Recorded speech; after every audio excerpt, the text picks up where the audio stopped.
All right, so we're looking at 3 coins, and what we want to do first is just kind of make a systematic list of looking at all the possibilities. And the reason for this we're going to look at in a second. So that's all of one and all of the other. If I have the just one heads, it could be in those spots.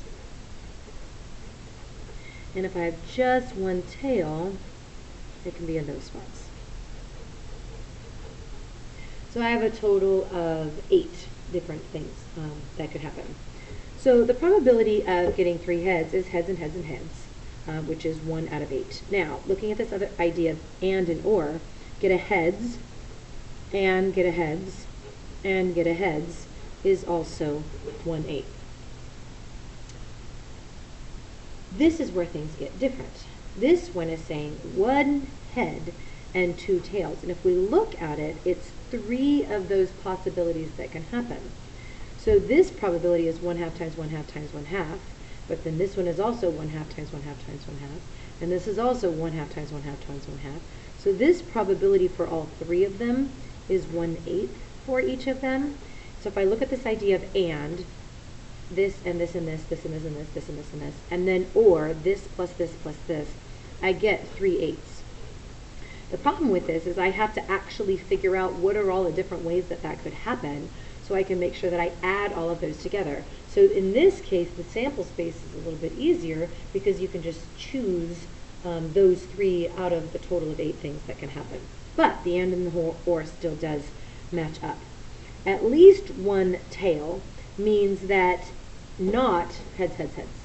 So the only thing that doesn't work is heads, heads, heads. And so I want all of the probability, 8/8, minus my one thing that doesn't work, which is 7/8. It's actually called the complement. Or you can just look up here and say, well, let's see, there's 7 of them out of 8. So again, using a sample space makes it a little bit easier. Exactly 2 tails is just these 3 situations here. So again, sample space, super easy to use.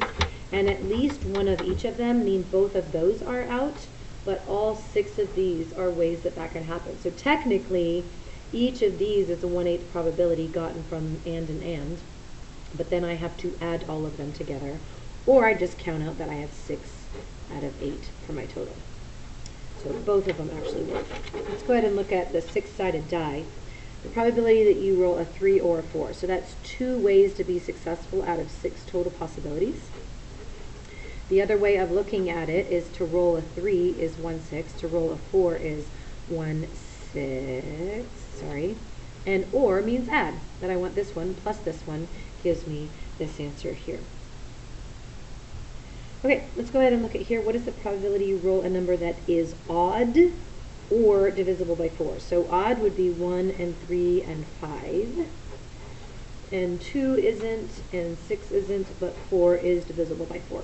So in other words, there are 4 different options out of a total of 6, which gives you 2/3. Okay, hopefully that helps you kind of figure out what's going on here.